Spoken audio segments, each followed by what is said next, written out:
ઓહો, મારા રામની જે કથા શ્રવણ કરીને આવ્યો એ રામને તો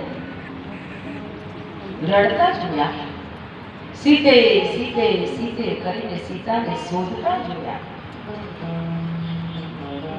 જાળી ઝાકરા વૃક્ષો વનરાઈઓને પૂછતા જોયા, મારી સીતાને જોઈ, મારી સીતાને જોઈ. અને ભગવાન શિવને સમજતા વાર ન લાગી. ઓહો, જેની કથા સાંભળીને આવ્યો એ તો પ્રભુએ મને હજી ઘરે નથી પહોંચવા દીધો ને દર્શન આપતા.